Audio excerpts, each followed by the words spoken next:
abordar todas las funciones renales como tal, en la cual no solamente tenemos que pensar en el riñón, sino que también es un sistema en la cual está asociado con la parte digestiva, está asociado con la parte cardíaca, en la cual aproximadamente dentro de la capacidad de filtración vamos a tener 1800 litros, en la cual no solamente vamos a tener relacionado con la función arterial o la función venosa, sino que dentro de las funciones está la desintoxicación del organismo para la eliminación final en el proceso de la excreción, también asociado con la capacidad de mayor formación de glóbulos rojos gracias a las funciones renales, la formación y excreción de orina obviamente. Dentro de la función de estimulación para la mayor formación de glóbulos rojos, ¿cuál va a ser? ¿Qué? La regulación de la presión arterial también, a través del sistema renina, angiotensina, aldosterona, y el equilibrio hidroelectrolítico también, el estímulo en la parte hipofisiaria de la neurohipófisis para la secreción de ADH, también la relación con la glándula suprarrenal, en la cual estos también están encargados para la regulación del sistema renina, angiotensina, aldosterona. ¿Qué más? Función ácido-base también, porque es el buffer renal, una de las funciones esenciales. ¿Qué más? La regulación del volumen. ¿Qué más?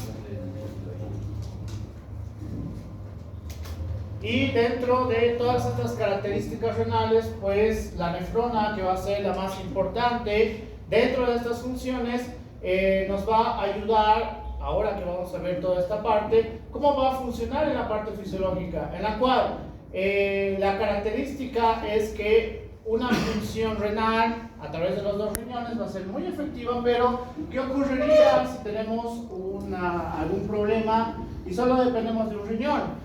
A diferencia de los otros tejidos, un solo riñón, sobre todo cuando está en las primeras etapas de la vida, tiene la capacidad de compensar la ausencia del otro, ¿ya?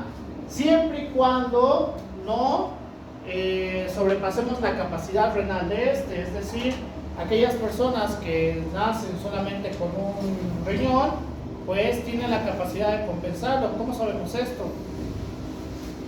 ¿Cómo sabemos esto?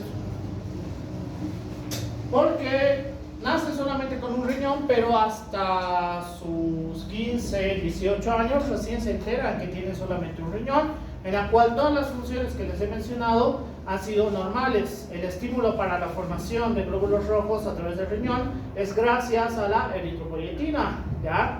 Mayor estímulo para la formación de glóbulos rojos. Entonces, no solamente es la excreción de orina, sino hay un montón de funciones asociadas con la parte renal. Entonces,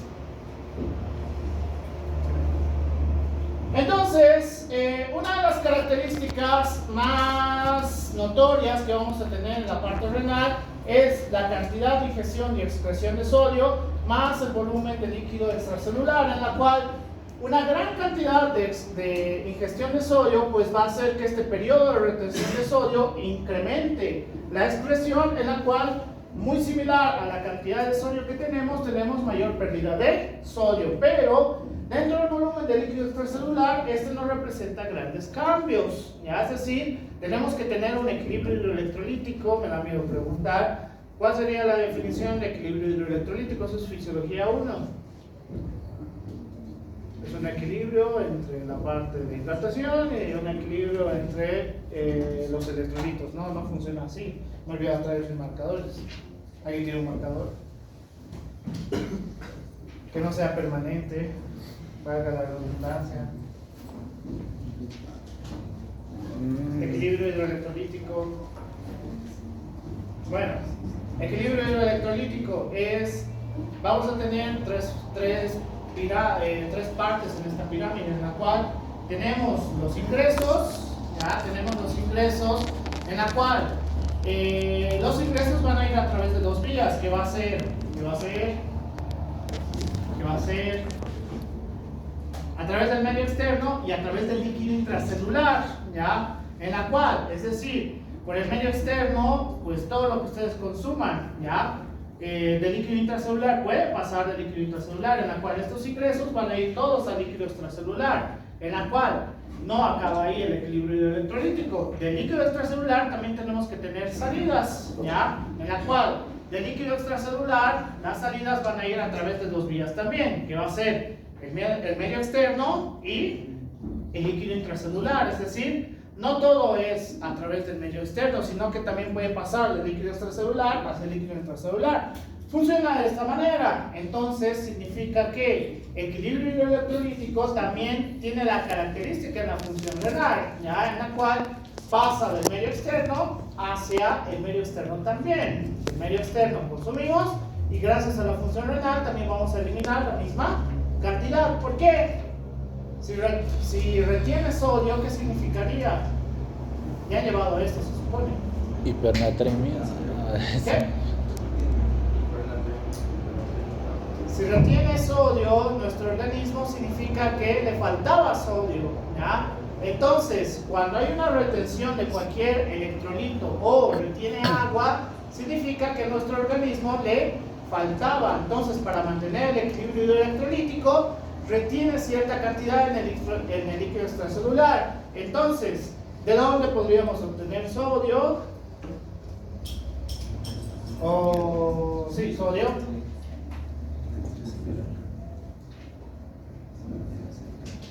¿Qué es eso?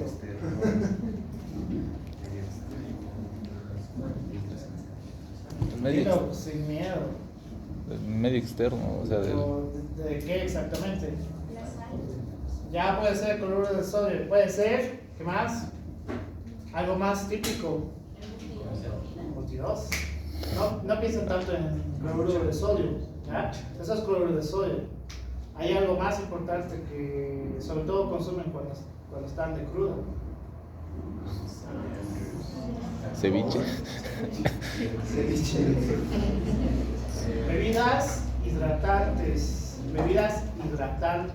¿ya? No bebidas energizantes, es diferente.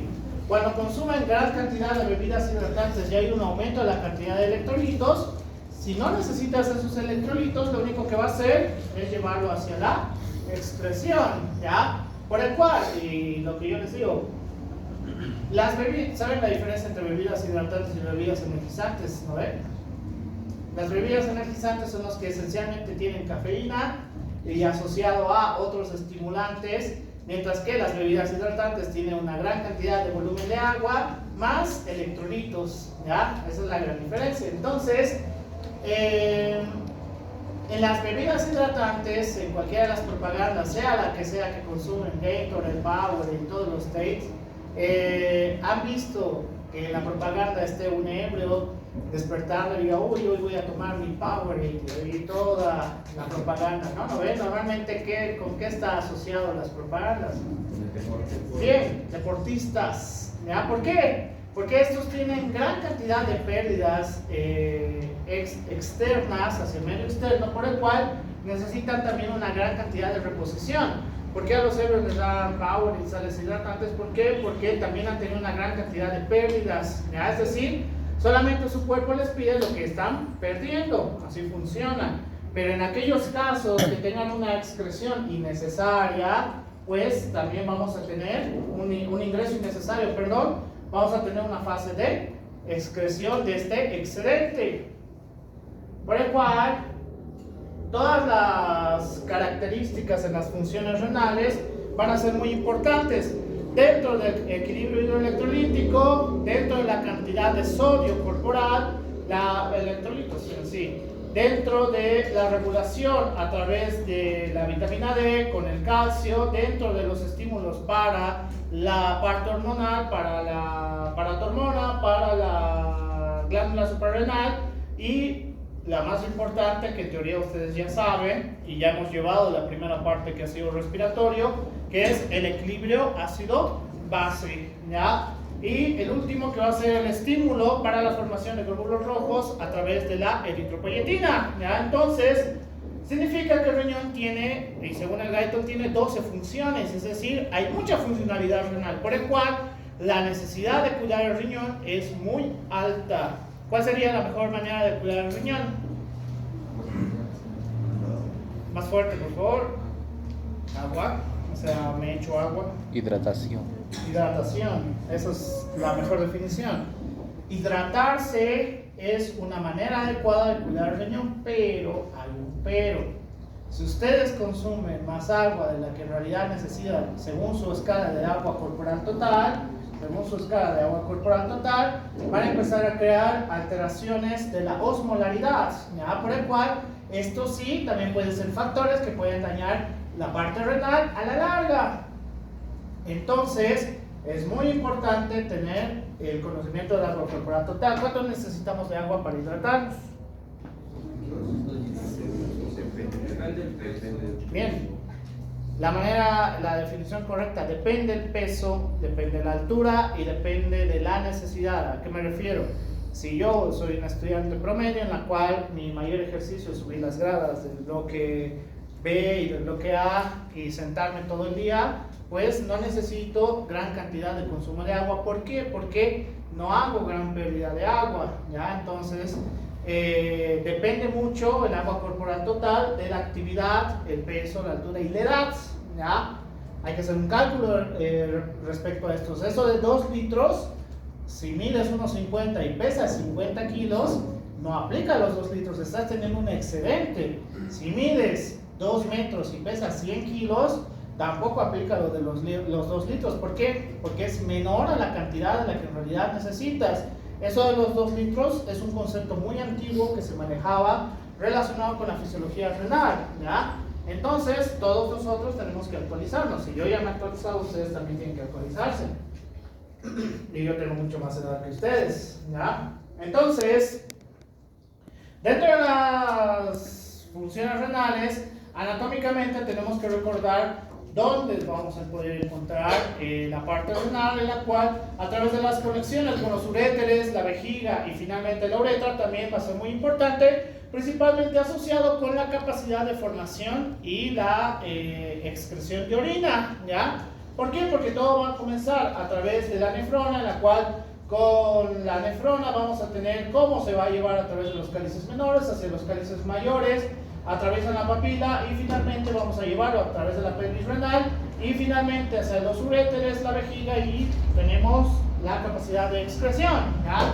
Pero en todo esto, ¿por qué tendríamos la formación de litos renales? La formación de litos, sea la formación de litos vesicular, litos renales o litos en cualquier aspecto, por ejemplo, a través de los fecalitos también podemos hacer litos. Entonces, normalmente está asociado con un desequilibrio. ¿Con qué creen que sería el desequilibrio en la parte renal? Deshidratación o malhidratación, ¿ya? ¿Deshidratación en qué aspecto? ¿Ustedes están deshidratados? No deberían estar deshidratados. ¿Por qué? Porque técnicamente están sanos y si están deshidratados deberían tomar agua. ¿Ya? No tomar Powerade, son conceptos diferentes. Tomar agua, ¿ya? Entonces, toman agua, esto ayuda a que nuevamente la función renal esté óptima. ¿En qué momento necesitarían tomar bebidas hidratantes? Cuando han tenido pérdidas, ¿ya? Si no reponen estas pérdidas, hace un proceso inflamatorio dentro de la nefrona, en la cual también va a ser un proceso inflamatorio hacia los cálices, tanto menores como mayores. Entonces, este proceso inflamatorio y una disminución del volumen hace que tengamos mayor cantidad de solutos. Esta cantidad de solutos hace la formación de litos. Entonces, dentro de una característica normal entre comillas, el proceso de deshidratación o malhidratación, pues puede llevarnos a la formación de litos renales. Pero hay un concepto, no es nuevo, es de hace 30 años, pero las gaseosas también están asociadas con la formación de litos renales. ¿Por qué? Hay un concepto en el equilibrio hidroelectrolítico.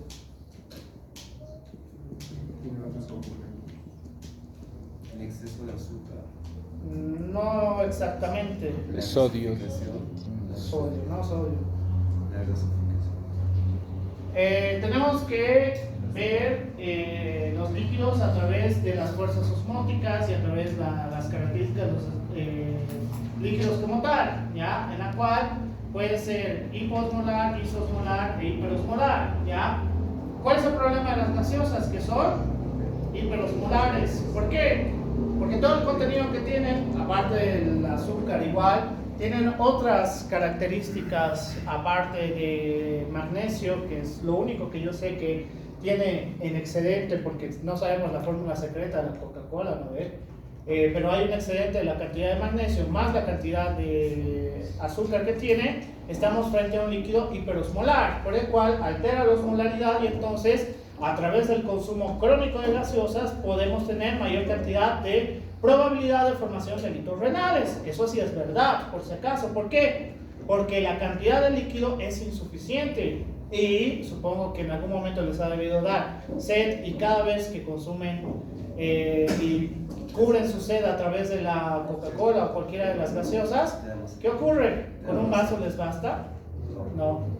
Siguen y siguen y siguen. ¿Por qué? Porque la característica del líquido es hiperosmolar, ¿ya? Entonces nunca van a saciar su sed. Muy diferente a cuando consumen agua. ¿Cuántos vasos de agua pueden consumir? Uno, no, está dentro de la realidad. Puede ser 1, puede ser 2, puede ser 3, hasta 5 en la mayoría de los casos. El organismo, a menos que estés deshidratado, no te deja tomar más allá de cierta cantidad de agua, ¿ya? ¿Por qué? Porque es isoosmolar, ¿ya? Es isoosmolar. Porque tiene cantidad de electrolitos, pero una cantidad adecuada de volumen de líquido. Entonces, dentro de la formación de orina, la nefrona va a ser uno de los aspectos más importantes que vamos a tener, como supongo que ya han aprendido en la parte de histología, en la cual la parte más llamativa relacionada con fisiología vamos a tener, en la cual la nefrona vamos a tener dos nefronas, la nefrona cortical y la nefrona yuxtaglomerular, ¿ya? En la cual la nefrona cortical, tal cual lo dice su nombre, esta va a tener la característica que va a estar hasta la zona externa en la parte interna, es decir, la asa de Henle va a poder llegar hasta esta zona para hacer toda la función renal, para los movimientos de los electrolitos, los movimientos de volumen, etcétera, etcétera, mientras que la nefrona yuxtaglomerular, sí va a llegar hasta la zona interna de la médula, ¿ya? Corteza y médula. Entonces, eso significa que ambos van a ser muy importantes para toda la función renal. Por eso la nefrona es, o le dicen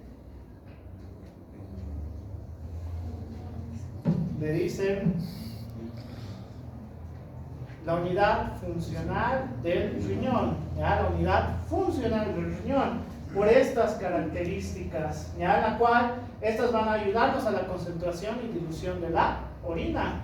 Si tenemos un daño a nivel de las nefronas, que podemos tenerlo, va a empezar a tener alteraciones en la capacidad de concentración y dilución de orina, que ahora lo vamos a aprender. Entonces, ¿qué ocurriría si hacemos todos estos procesos inflamatorios? Por ejemplo, en la glomerulonefritis crónica vamos a ver cómo hay células epiteliales tumefactas, membranas basales engrosadas, en las cuales, asociado con las funciones dentro de esto, va a hacer que la nefrona tenga alteraciones en la función, ¿ya? Por el cual, ¿qué sería lo peor? En una fase tardía de la glomerulonefritis crónica estaría asociado con un riñón contraído, pálido y con gránulos gruesos, en la cual los glomérulos van a empezar a tener fallos y posteriormente en una adaptación celular vamos a tener atrofias, ¿ya? Por el cual, en estos pacientes vamos a tener insuficiencias renales agudas y crónicas. ¿Por qué podríamos llegar a un proceso de glomerulonefritis? Inflamación del glomérulo renal.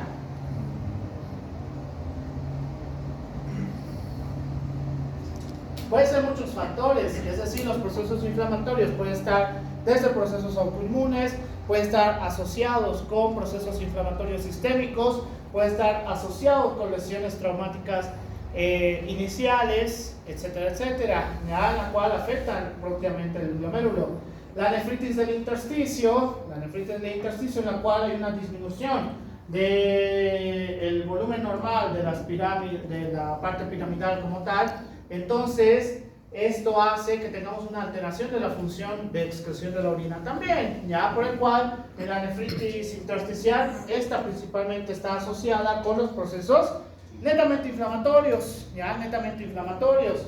¿Y qué creen que es esto? ¿Ya han llevado anatomía patológica? Sí, ya han llevado anatomía patológica, o están llevando. ¿Qué es? No es grupos diferentes. ¿Fístulas? No son fístulas. Quistes, ya. Son riñones poliquísticos. Este es un trastorno genético muy raro, en la cual empieza con la formación de quistes y por el estímulo empieza a formar mayor cantidad de quistes. Lastimosamente, esto no es tratable, ¿ya? A la larga va a empezar con estas características de la función y pues el paciente va a tener que hacer la resección del riñón, y en este caso puede ser ambos, por el cual a la larga va a tener que ser un paciente de hemodiálisis y esperar algún trasplante renal, que no es un paciente apto para trasplante renal. ¿Por qué? Porque a la larga otra vez puede hacer quistes, ¿ya? Trastornos genéticos medio raros, pero puede ocurrir. Esto es lo mismo, qué raro, porque esto es lo mismo. Bueno, de una manera mucho más clara, la división de la nefrona cortical y la nefrona yuxtaglomerular, ¿ya? Que nos va a ayudar justo para la dilución y concentración de orina. Listo. Entonces, dentro de las funciones urinarias como tal, vamos a ver que a nivel de la vejiga, y una de las patologías asociadas más comunes que vamos a tener, que es las infecciones del tracto urinario, en la cual es mucho más común en las mujeres que en los varones, debido a la distancia. tranquilo y todo en orden. Tienes una idea, pero no estás agarrando ninguna de las ideas. Debido a que es corto el tamaño ¿Del qué? ¿Ya? Los uréteres van a tener una diferencia como la uretra van a tener una diferencia marcada, ¿ya? En la cual de la mujer tiene una menor distancia, entonces es mucho más fácil hacer el proceso de infección del tracto urinario, ¿ya? Mientras que del varón es mucho más largo, por el cual el proceso de infección del tracto urinario sí es un poco más raro. ¿Cuál es otra característica? El pH. Porque El pH también puede ser uno de los factores asociados para las infecciones del tracto urinario, algo más común y más habitual a causa de las queridas damas. La distancia de la distancia del ano con el meato urinario, ¿ya? Con el meato urinario, no con la uretra es otra cosa. Con el meato urinario, es decir, si el varón se limpia hacia adelante, pues va a estar manchado y oliendo a heces fecales todo el día, pero no es un factor para que tenga infección del tracto urinario necesariamente, mientras que en la mujer, haciendo la limpieza hacia adelante, al tener una distancia mucho más corta, pues hay mayor probabilidad de infección del tracto urinario, ¿ya? Esto es muy importante. ¿Cómo diferencio infección del tracto urinario alta y baja? Es súper importante que sepan este tipo de cosas, porque la infección del tracto urinario alta es mucho más peligroso que la infección del tracto urinario baja. Debido a las informaciones. No. Es anatómicamente.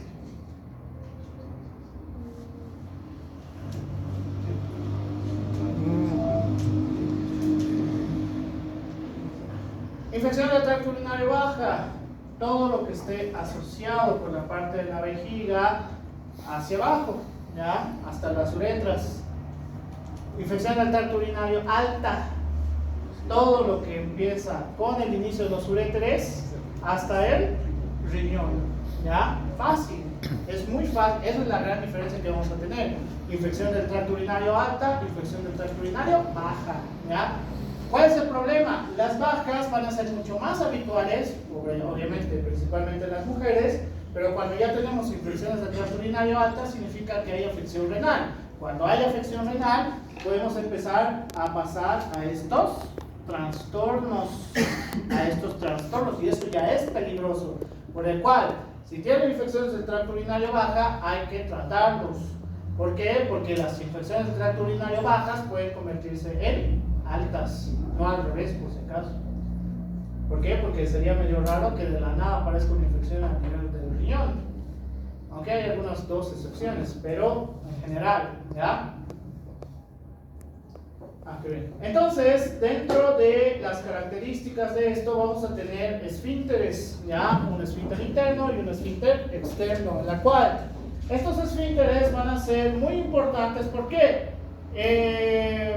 Dentro de la inervación que vamos a tener, que va a ser a partir de L2 y con la parte sacra dividido en la parte parasimpática y en la parte del nervio pudendo, en la cual la parte simpática va a estar asociada con la capacidad de contracción de la vejiga como tal, en la cual esta va a ser muy importante. ¿Para qué? Porque vamos a tener la primera, no me acuerdo si lo he puesto aquí, sí, lo he puesto, con la sensación de necesidad de ir al baño para la parte urinaria, ¿ya? La primera sensación. Entonces, el parasimpático principalmente asociado para el proceso de relajación, pero, y aquí está la clave, el nervio pudendo, el nervio parasimpático, el simpático asociado con el trígono, vamos a estar con el esfínter interno, en la cual el esfínter interno es autónomo, ¿ya? ¿Por qué? Sobrepasa cierta cantidad de volumen de contenido de orina, entonces se apertura, ¿ya? Se apertura el esfínter interno. El único que nosotros podemos controlar es el esfínter externo, en la cual este sí podemos hacer una contracción gracias al nervio pudendo para evitar que se orinen encima, ¿ya? ¿Cómo sabemos que esto sí es real? Y ahorita voy a pasar con el otro. ¿Cómo sabemos que esto sí es real?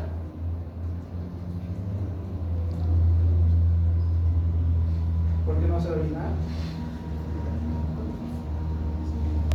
¿Cómo funciona el estímulo nervioso como tal? Las contracciones miccionales están asociadas con dos cosas: el aumento de la presión intravesical y el volumen de orina, ¿ya? En la cual el volumen de orina podemos llegar hasta 500 ml antes de que empiece a causar dolor, ¿ya? Los primeros estímulos que vamos a tener, y con las prácticas que hemos tenido, a partir de los 50 ml podemos tener la primera sensación de necesidad de ir al baño. Sensación, es como cuando ustedes llegan a un aula y dicen, creo que debería haber ido al baño, pero me puedo aguantar, ¿ya? O sea, la primera sensación de 50 ml pues ocurre en esta parte porque hay un aumento del volumen y hay un aumento de la presión intravesical.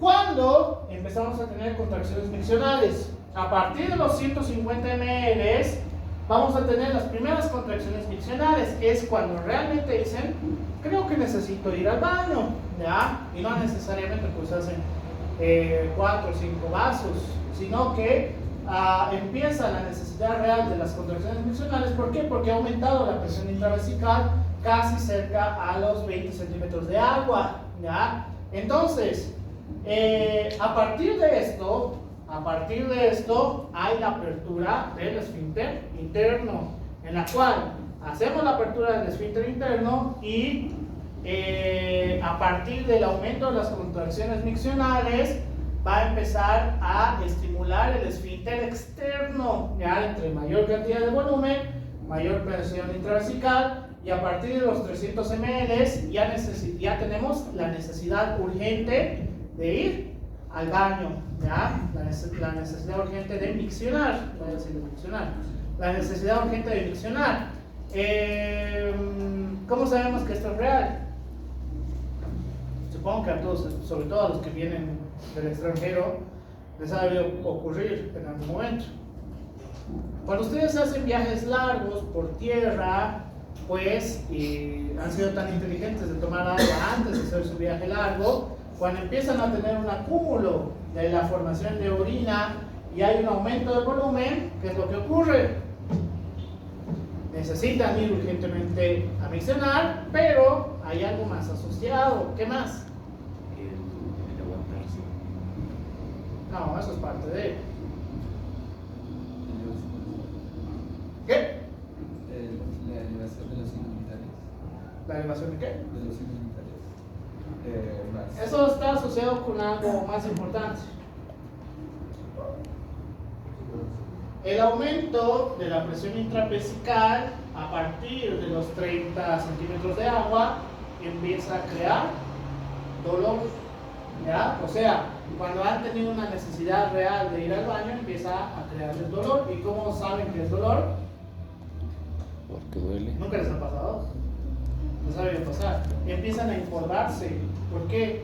Porque este método es un método para disminuir la intensidad del dolor. ¿Por qué? Porque el método de encorvarse disminuye la presión intravesical. ¿Ya? Por eso empiezan a hacer esto ante la necesidad urgente de miccionar. ¿Ya? ¿Por qué? Porque reduce la presión intravesical momentáneamente, solo momentáneamente, hasta que finalmente, ¿cómo podemos liberar todo esto? Pues solamente miccionando, ¿ya? Pero lo que te dice el libro, a partir de los 400, que ya crea un dolor insoportable y empieza a hacer aperturas parciales del esfínter externo, ¿ya? Ese es el problema, supongo. Bueno, a mí nunca me ha pasado, pero puede ocurrir que si te estás aguantando de miccionar más allá de 4 horas posterior a haber tomado agua, pues vas a empezar a crear problemas. ¿Qué tipo de problemas? El no ir a miccionar también está asociado con una probabilidad de desarrollar infecciones del tracto urinario. Eso sí es verdad. ¿Por qué? La concentración y alteración del pH a través de la concentración de orina que tengamos, pues recuerden, la orina pues no es más que desechos, ¿ya? Entonces, esta concentración constante, me refiero a que todo el tiempo estés viajando, como los camioneros, etcétera, etcétera, todo el tiempo estés viajando y no tengas momentos adecuados para miccionar, pues está asociado para la formación de infecciones del tracto urinario bajas al inicio y luego infecciones del tracto urinario altas, ¿ya? Entonces, tenemos que tener mucho cuidado en este aspecto. Por eso mi regla, porque yo sí sé de fisiología, es que si tienen la necesidad de ir al baño, sea para lo que sea, pues tienen que ir, ¿ya? ¿Por qué? Porque si yo cierro la puerta y les digo, no vas a ir a estacionar, como hacían los entes antiquísimos que yo tenía, entonces puedo tener un factor hacia ustedes para que tengan enfermedades, infección del tracto urinario o peor, alteraciones del esfínter externo, ¿ya? Por eso mi regla es, si quieren ir al baño, se levantan en silencio, salen, no hagan ruido y vuelven en el momento que sea necesario, ¿ya? Entonces, esto es muy importante saberlo, las contracciones miccionales. Por eso hay momentos en los cuales tienen gran necesidad de ir al baño y hay momentos que no. Y ahora vamos a entender por qué, ¿ya? Dentro de la neurofisiología de la micción, vamos a ver que tenemos un centro miccional en el lóbulo frontal, en la cual a través del tálamo podemos hacer una regulación de la necesidad urgente de ir al baño, en la cual tenemos otro centro miccional continuo a nivel de la protuberancia, tenemos otro centro miccional a nivel de la médula, en la parte del L2 y L4, que este sí está asociado con los nervios pélvicos, tanto con el esfínter interno como con el esfínter externo, ¿ya? En la cual, ¿qué estimula los centros miccionales? El aumento del volumen de orina y el aumento de la presión intravesical, ¿ya? Estos estímulos van a crear, supongamos, llegamos a 100 ml, llega a 100 ml, tenemos la primera, 50, 100 ml, tenemos la primera sensación de necesidad de ir al baño. Sensación, no urgencia. A partir de los 150 ml ya dice la necesidad de ir a miccionar, ¿ya? Y estos dos, a partir de los 300 ml ya empieza a crear la necesidad urgente de ir a miccionar, en la cual este va a ser el encargado de regular el esfínter externo para evitar pues que tengan algún accidente, que estos, hay una manera muy fácil de alterarlos. ¿Cómo?